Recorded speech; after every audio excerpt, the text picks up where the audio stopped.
अस्सलामुअलैकुम नाजरीन। इस किस्त के आगाज़ में अर्तुगरुल तुर्गत से कहता है तुम गिगली के पास जाओ, वो कुछ अरसे से नोयान की खोज लगाने में मसरूफ़ है। तुम उसके साथ मिल के नोयान के ठिकाने का पता लगाओ। तुर्गत कहता है जैसे आपका हुक्म भाई। अर्तुगरुल सुंगरतकीन से कहता है हम सिपाही लेके जाएंगे और हर हाल में उसका पता लगाएंगे। तुतकीन कहता है आप हलीमा सुल्तान के पास रोको, हम सब कुछ देख लेंगे। सादेतीन कहता है दुंदार हमारे पास आखिरी मौका है कबीले के दरवाजे खोलने के लिए, इसलिए तुम उसे मेरे हवाले कर दो। नोयान इस पे रजामंद हो जाता है। नोयान कहता है मैं गोंजा गुल को भी साथ लेकर जाऊंगा।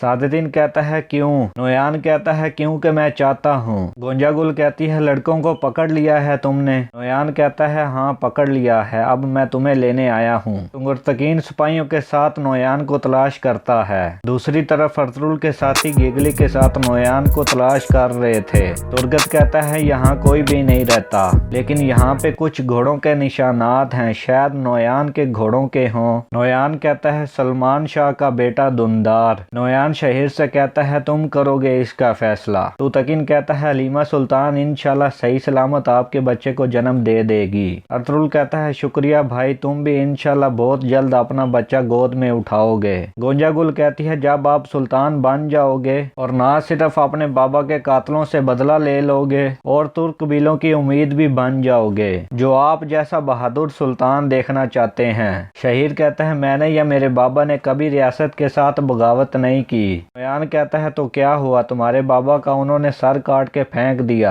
फिर गोंजा गुल कहती है तुम अफसिन और कायरा तोगर को जानते हो, उन दोनों को सुल्तान अलाउद्दीन ने तुम्हारे बाबा को मारने के लिए भेजा था। जब तुम्हारे बाबा अयूबियों के महल में मौजूद थे तो अफसिन ने तुम्हारे बाबा को कत्ल कर दिया था। ये सुनकर शहजादा शहीर कुछ सोच में पड़ जाता है। अर्तुगरुल नमाज पढ़ने के बाद हलीमा सुल्तान के लिए दुआ करता है कि या अल्लाह उसके लिए बच्चे की पैदाइश का अमल आसान कर दे। तुर्गत सुंगरतकीन से कहता है कल आप कबीले चले जाओ, हमें एक रास्ता मिल गया है, हम उसको ढूंढ लेंगे। नोयान कहता है जब तुम सुल्तान बनने के लिए रजामंद हो जाओगे और गाई कबीला और दुर्गा कबीले को खत लिखोगे तो हम दुंदार को वापस कबीले भेज देंगे। शहीर कहता है ठीक है, मैं ऐसा करने के लिए तैयार हूँ। आप फौरन अर्तुगरुल भाई को खत भिजवा दें कि मैं उनसे अपने बाबा के कातिलों के बारे में बात करना चाहता हूँ। अर्तुगरुल इंतजार करते करते सो जाता है। इतने में उसे ख्वाब आने लगता है जिसमें सलमान शाह खैमे में आ जाते हैं और उसे अपने पास बुलाते हैं। सलमान शाह कहते हैं बेटा जब एक जानवर मरता है तो उसकी खाक बचती है और जब एक इंसान मरता है तो उसका काम बाकी बचता है। तुम्हारे लिए सबसे बेहतरीन काम तुम्हारा कबीला और लोग हैं। अब से ये तुम्हारी जिम्मेदारी है कि तुम अपने कबीले का झंडा उठा लो